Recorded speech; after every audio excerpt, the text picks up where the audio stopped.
You want to hear a crazy story? I'm willing to bet I hold the world record for the most HOA violations rectified in a single afternoon. We're talking about 139 of them, gone. Poof. So drop a comment. Let me know where you're watching from. And settle in. Because this one involves my family's legacy. A lake that wasn't supposed to exist. An HOA president who thought she was a queen. And the simple, undeniable power of gravity. It all started when the Lakeview Pinnacle Estates Homeowners Association decided to build a vacation village on my property. They thought my lake was their biggest asset. They were wrong. It was their biggest liability, because they forgot to ask the one question that mattered. Who controls the water? Spoiler alert, I do. And when they pushed me too far, I just let it go. My family has owned this land for 5 generations. Not the ritzy new money kind of ownership, but the hard-scrabble dirt under the fingernails kind. My great-great-grandfather, Angus MacLeod, bought over 2,000 acres of what was then considered undesirable Appalachian hill country. It was rocky, steep, and nobody wanted it for farming. But Angus was a civil engineer, and he saw something nobody else did: water. Specifically, a narrow gorge on our property where 3 large creeks converged. In the 1920s, with his own hands, his own money, and a crew of local guys, he built a dam. Not a massive Hoover-style concrete behemoth, but a very respectable, over-engineered cyclopean masonry dam. He used the stone from the land itself, and it created a 700-acre lake where there was once just a muddy valley. He called it Loch MacLeod. He built a small stone and timber lodge on a high promontory overlooking his creation, and that's where I live today. The dam wasn't just for a pretty view. It was a feat of engineering designed for flood control and, theoretically, hydroelectric power, though he never got around to installing the turbines. For generations, my family were the quiet custodians of this land and this lake. We paid our taxes, maintained the dam, and enjoyed the solitude. The deed, and, more importantly, the riparian rights, were ironclad. The dam, the lakebed, and the water itself belonged to the MacLeod Trust, my trust. Fast forward to about 3 years ago. The world discovered our quiet little corner of the mountains. A developer bought a 1,000-acre parcel of land adjacent to ours, a plot we had sold off back in the 70s to cover some estate taxes. The developer, a slick company called Pinnacle Living, carved it up into a high-end gated community, Lakeview Pinnacle Estates. I didn't have a problem with it at first. People have a right to live where they want. I was just the quiet guy up the hill in the old stone house. But then came Karen. That wasn't her real name, of course. Her name was Brenda McLaughlin, but she was a Karen in the most profound, elemental sense of the word. She was the inaugural HOA president.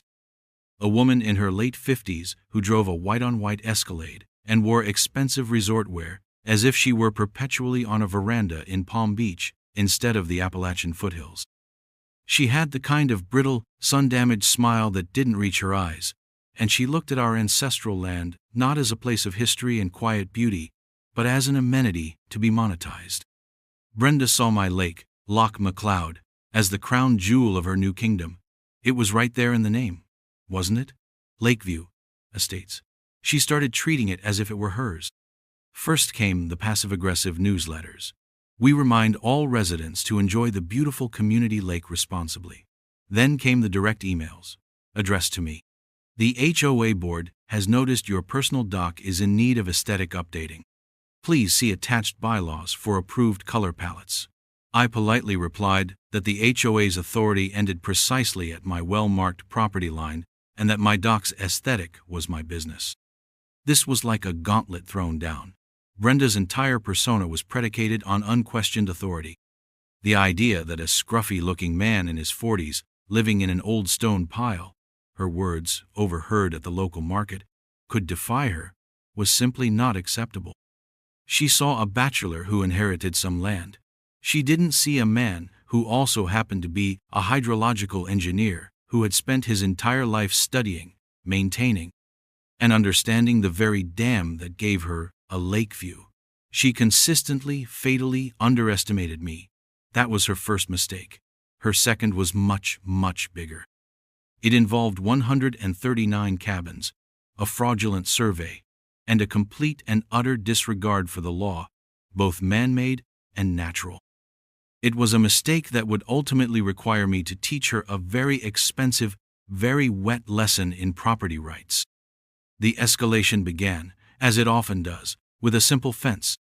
I had the entire 2,000-acre parcel properly surveyed and marked every few hundred feet with discreet but official iron pins and bright orange flags, especially along the border with Lakeview Pinnacle Estates. I wasn't being aggressive. I was being precise. I believe in good fences, making good neighbors. Brenda, however, seemed to believe that good neighbors were ones who ceded their property for her convenience. Her first major move was to announce the Lakeview Community Recreation Area. It was a beautifully rendered map in their monthly newsletter, showing a sandy beach, a fishing pier, a volleyball court, and a kayak launch. It was a lovely plan. It was also entirely on my land. I sent her a cease and desist letter via my lawyer, a calm, firm document that pointed out the very clear property lines on the county plat map and included a copy of my recent survey. Her response was dismissive.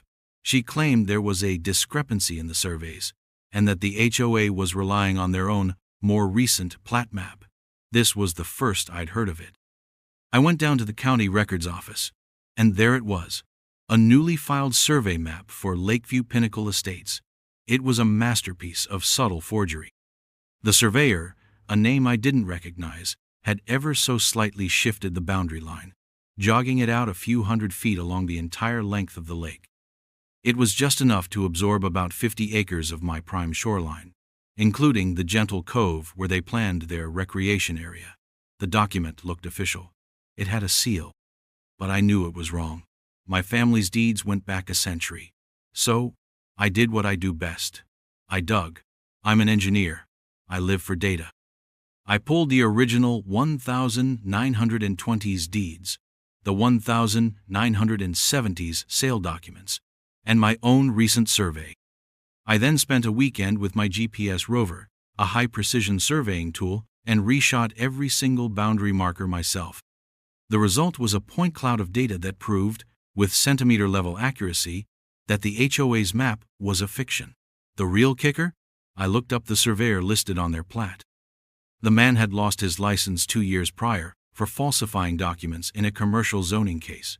He was legally barred from submitting any plans at all. This was my smoking gun. I compiled everything into a neat, damning report and sent it to Brenda and the entire HOA board, again via my lawyer. I thought, naively, that this irrefutable proof of fraud would be the end of it. I expected a sheepish apology, a retraction. I underestimated her ego. Brenda's response was to double down. At the next HOA meeting, which I attended as a concerned and amused observer, she held up my report and called it a campaign of harassment by a disgruntled local. She waved her fraudulent map and declared, "This is our community. This is our lake. We will not be bullied." The assembled homeowners, most of whom just wanted a nice place to live and were caught in her gravity, applauded dutifully. Her enablers on the board, a collection of yes-men who were clearly intoxicated by their proximity to power, nodded in solemn agreement. They voted to proceed with the construction of the recreation area immediately, and they did.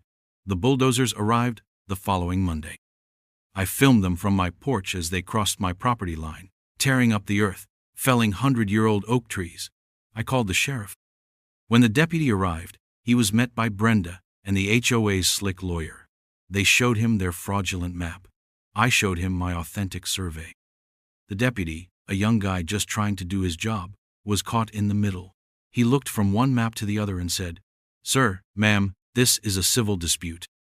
It's a property line disagreement. You'll have to take it to court," which is exactly what Brenda was counting on. She knew litigation could take years and cost a fortune. She was betting I didn't have the stomach or the resources to fight her corporate-backed machine. She was wrong again. I filed for an immediate injunction, but as she had planned, the court docket was backed up. The soonest we could get a hearing was 6 months away. In Brenda's mind, Possession was 10/10ths of the law. She saw a 6-month window, and in that window, she didn't just build a beach. She went for the gold. She announced Phase 2, the Pinnacle Cabins, an exclusive collection of rustic luxury waterfront vacation rentals. 139 of them, to be exact, clustered along the very shoreline she had just stolen. These weren't just little shacks. They were prefabricated, high-end units with plumbing, electricity, and HVAC, set on concrete slab foundations. Her gamble was that by the time we got to court, the cabins would be a fait accompli, and no judge would order the demolition of a multi-million-dollar development. It was a brazen, shocking escalation. It was also the beginning of the end for her, because while she was focused on bulldozers and concrete, I was focused on history, on water, and on the fine print of a deed signed almost 100 years ago. She was building on the shore of Loch MacLeod.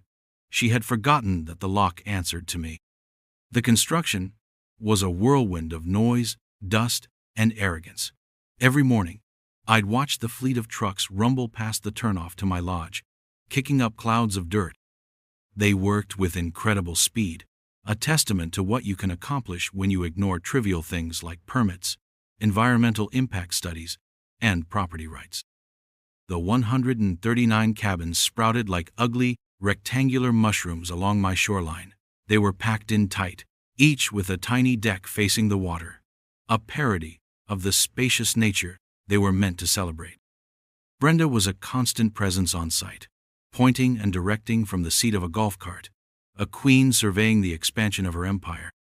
She would sometimes drive up to the edge of the construction zone nearest my house, stop, and just stare up at my lodge, a smug little smile on her face. It was a silent, daily taunt. "See? I'm winning!" her posture screamed. "What are you going to do about it, Mr. MacLeod?" What I was doing was spending my days in my great-grandfather's study and my nights in the pump house at the base of the dam. The study was a treasure trove. Angus MacLeod was a meticulous record keeper. I found his original engineering blueprints for the dam, his hand-penned calculations on flow rates, spillway capacity, and structural integrity. But the most important discovery was his journal. Tucked into a passage from 1928, I found what I was looking for. He wrote, "The lake reaches its fullest extent at an elevation of 845 feet above sea level. This is the natural high water mark, dictated by the topography of the valley. For safety and recreational use, I have engineered the primary sluice gates to maintain the water level at a constant 838 feet. However, the integrity of the structure and the spillway is designed to easily withstand the full 845-foot level in the event of a generational flood. 7 feet. That was the magic number. 7 vertical feet of elevation difference between the lake's current, artificially maintained level and its true, natural shoreline. 7 feet that Angus had engineered as a safety buffer. 7 feet of pure, liquid justice. I pulled out my topographical maps and my survey data and started plotting. My own land, including my lodge, was well above the 850-foot contour line. But the 50 acres Brenda had stolen, the land where her 139 cabins were being hastily erected, it was a gentle, beautiful slope. The lowest cabin foundations were sitting at 839 feet. The highest were just shy of 844 feet. They were all nestled comfortably within my 7-foot buffer. They were all, technically, in the lake bed. My next step was the dam itself. I had maintained it my whole life, as my father had before me. The mechanics were beautifully simple, a testament to 1920s engineering. The primary controls for the 2 main sluice gates were a pair of massive 36-inch cast-iron wheel valves located in the dry gallery, a concrete tunnel running through the heart of the dam. They were manually operated. Turning those wheels was a workout. It took hundreds of rotations to fully open or close the gates, a deliberate design to prevent accidental or sudden changes in water level. It was slow, ponderous, and unstoppable. I spent a week down there, inspecting every gear, greasing every fitting, checking the seals. Everything was in perfect working order, a silent, powerful machine waiting for a command. While the HOA was busy pouring concrete, I was preparing my case. I wasn't just relying on my inherited power. I documented everything. I set up time-lapse cameras overlooking the construction site. I flew a drone over the area weekly, taking high-resolution aerial photographs that clearly showed the cabins being built well below the 845-foot contour line, which I had marked on the images. I contacted the state's Department of Environmental Quality, sending them a report with photos showing the lack of silt fences, the clear-cutting of the riparian buffer zone, and the potential for septic runoff from 139 new cabins built without proper permits. They sent Brenda a notice of violation, which she promptly ignored. She felt invincible. Her lawyers were fighting my injunction in court, burying my attorney in paperwork, delaying and obfuscating. She believed the system would protect her. She failed to understand that I had access to a system far older and more powerful than the county court. The final piece of the puzzle was legal. I needed to be absolutely certain that my actions would be defensible. My lawyer, a shrewd old country attorney named Sam, was initially aghast at my plan. "You want to do what?" he asked, peering at me over his spectacles. But then, I laid it all out. The deeds, the riparian rights documents establishing my ownership of the lakebed up to the natural high water mark, Angus's journal, the topographical survey data. My right to control the water level for the purpose of maintaining the dam and ensuring its safety was explicitly written into the original deed. We drafted a final, formal letter. It was a masterpiece of legal prose. It informed the Lakeview Pinnacle Estates HOA that they had illegally constructed 139 structures on my private property, specifically within the designated flood easement of the Loch McLeod Dam.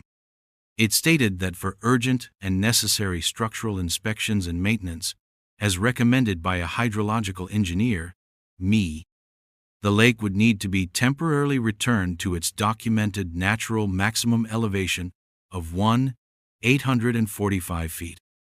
It gave them a deadline, 48 hours to evacuate any personnel and remove any property from the clearly demarcated easement zone. We sent it via certified mail, with a signature required. I knew Brenda would sign for it. I pictured her reading it, scoffing and tossing it into the trash, another piece of harassment from the man up the hill. And that's exactly what she did. The day after the letter was delivered, they started moving in furniture. The morning of the deadline was calm and overcast. A gentle mist hung over the lake, muffling the sounds of the construction crew as they put the finishing touches on the cabins. They were installing curtains and stacking firewood on the tiny porches. It had a surreal, almost theatrical quality. They were literally dressing the set for a disaster movie. My 48-hour notice had been ignored, just as I knew it would be. I received no calls, no emails, just the arrogant silence of people who believe rules don't apply to them. At 9:00 a.m., the exact moment the deadline expired, I drove my truck down to the dam. I had a thermos of coffee, a portable speaker playing some classic rock, and a sense of grim, methodical purpose. Before I started, I made 2 calls. The first was to the sheriff's office. I informed the dispatcher that as the owner and operator of the Loch McLeod Dam, I was commencing a standard, non-emergency maintenance procedure that would involve slowly raising the water level to the documented high water mark of 845 feet over the next 12 to 24 hours. I told them all adjacent property owners had been notified in writing. The dispatcher was a bit confused, but made a note of it. My second call was to Sam, my lawyer. "It's time," I said. "Godspeed," he replied. "I've got the injunction paperwork ready to file Monday morning, citing their failure to vacate the easement as proof of immediate and irreparable harm, but I knew we wouldn't need it." Then I went to work. I entered the cool, echoing concrete gallery of the dam. The air smelled of damp stone and old machinery. I walked to the first massive wheel valve, the one controlling the primary north gate. I put my hands on the cold iron, took a deep breath, and began to turn. It was stiff at first, resisting decades of static peace. Then, With a groan of metal and a shudder that I felt through the soles of my boots, it started to move. The gearing system whined to life, a low, powerful sound that vibrated through the structure. A small indicator needle on the wall began to creep from closed toward open. Outside, deep beneath the surface of the lake, a multi-ton steel gate was slowly, inch by inch, beginning to slide upward, reducing the outflow of the creeks that fed the lock. I turned, and turned, and turned. It was exhausting work. Each rotation was a physical effort. I switched to the second wheel, for the south gate, and repeated the process. For the next 3 hours, I moved between the two wheels, steadily cranking them open, following the operational sequence outlined in my great-grandfather's notes. I wasn't just dumping the lake. I was curtailing its exit. The dam wasn't failing. It was functioning perfectly, precisely as it had been designed to. It was simply obeying a new command. The 3 creeks that fed Loch McLeod now poured more water in than the partially closed gates were letting out. The lake began to rise. It was almost imperceptible at first. An inch, then another. If you weren't watching for it, you wouldn't notice. But I was watching. I left the gallery and went to my favorite vantage point, the promontory near my lodge. I had a pair of powerful binoculars and a spotting scope. Around noon, I saw the first sign. The water, which normally lapped a good 20 feet away from the lowest row of cabins, was now gently touching the edge of the new, hastily laid turf. By 1:00 p.m., the water was covering their tiny front yards. The construction crew, returning from their lunch break, were the first to notice. I saw a group of them standing and pointing. One man walked to the edge of the water, then looked back at his foreman, shrugging. They probably assumed it was a natural fluctuation. An hour later, they were no longer shrugging. The water was now licking at the concrete slabs of the first tier of cabins. I could see the foreman on his phone, gesticulating wildly. Panic is a contagion.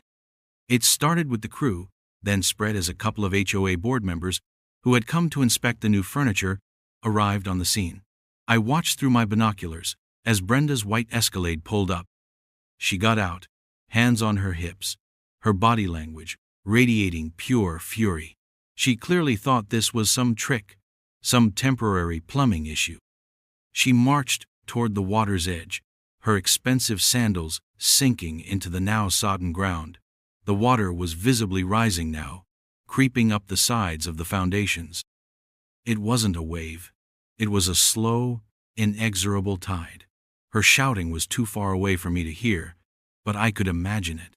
It was the sound of someone whose entire world, built on bluff and bluster, was dissolving in front of her. By 4:00 p.m., the lowest cabins were islands. The water was halfway up their doors. Electrical systems were shorting out. I saw a few porch lights flicker and die. Pallets of unused building materials floated away like tiny barges. The sight was biblical. Nature wasn't raging. It was just calmly, quietly reclaiming its own. This wasn't a flood. It was an eviction. And the water kept rising. Higher and higher it climbed, claiming cabin after cabin, a silent, liquid tide of consequence. The fallout was spectacular, and it unfolded exactly as I knew it would. By evening, the water level had risen by nearly 5 feet. It swamped the first 4 rows of cabins completely, filling them with murky lake water, ruining drywall, flooring, and the brand new furniture. The highest cabins had water halfway up their walls. The entire Pinnacle Cabins development, Brenda's multi-million-dollar monument to her own hubris, was a waterlogged disaster zone. My phone started ringing just after the sheriff's deputy, the same one from the property line dispute, showed up at the end of my driveway. He was joined by a frantic, sputtering Brenda. "He's flooding us out! He's destroying our property! Arrest him!" she was screeching, pointing a trembling finger up toward my lodge. The deputy walked up to my porch, looking tired. "Sir," he said, "Miss McLaughlin here is making some pretty serious accusations." I just smiled calmly, handed him a cold bottle of water, and gave him the full tour. I showed him the certified mail receipt for the notice we had sent. I showed him my great-grandfather's blueprints, the deed specifying my riparian rights, and the section of the operational manual detailing the procedure for raising the lake to the 845-foot high water mark for maintenance. I explained that I was the dam's legal operator and was performing a long overdue structural integrity test, a procedure for which I had a professional obligation as an engineer and a legal right as the owner. I pointed down at the submerged cabins. "Deputy," I said, "as far as I'm concerned, all I see is an unauthorized debris field that someone illegally dumped in my lake's flood easement. I gave them 48 hours' notice to remove it. They chose not to." He looked at my meticulous documentation, then down at the shrieking mess Brenda had become, and the truth began to dawn on him. He wasn't looking at a crime scene. He was looking at a self-inflicted wound. He walked back down and told her, once again, that this was a civil matter. The look on her face, illuminated by the flashing lights of his cruiser, was a glorious cocktail of impotent rage and dawning horror. The aftermath was a slow-motion demolition derby of finances and reputations. The investors behind Pinnacle Living, who had backed Brenda's aggressive expansion, were horrified. Their insurance company took one look at the situation: the fraudulent survey, the lack of permits, the blatant construction within a documented flood easement, and denied their claim. They labeled it gross negligence. The homeowners in Lakeview Pinnacle Estates, who had paid a premium for lakefront property, were now faced with a swamp of half-submerged, rotting cabins, and the realization that their HOA president had led them into a legal and financial quagmire. The class action lawsuits began to fly. Not just against Brenda and the HOA, but against the developers, the construction company, and the now defunct surveyor. Brenda's little kingdom crumbled. She was voted out in a humiliating emergency meeting, her Escalade seen leaving the gated community for the last time a week later. The HOA itself went bankrupt, trying to settle the lawsuits. The developers cut their losses and sold the remaining land for pennies on the dollar to a conservation trust. But for me, the story wasn't over. I left the water at the 845-foot level for a full month. I wanted to make a point. I let the lake water do its work, soaking into every joint, warping every board, and filling the cabins with a permanent layer of silt and muck. When I was satisfied, I returned to the dam and, over another 12 hours, slowly lowered the water back to its normal recreational level of 838 feet. The scene that was revealed was one of utter devastation. The 139 cabins were a wreck. Mold had taken hold, windows were broken, and a foul stench hung in the air. The HOA and the developers declared bankruptcy and officially abandoned them. And so, I was left with 139 derelict structures on my land. I hired a salvage crew and a demolition team. We spent the better part of a year tearing them down, hauling away the debris, and remediating the land. It was a massive, expensive cleanup, but I paid for it by selling the scrap metal, prefabricated components, and by winning a significant court judgment against the developer's parent company for trespass and damages. Once the last cabin was gone, I brought in a landscape architect who specialized in ecosystem restoration.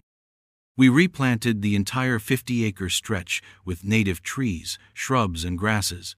We restored the natural contours of the shoreline. Within 2 years, you couldn't even tell the cabins had ever been there. The oak trees are growing back, the birds have returned, and the quiet has settled back over Loch McLeod.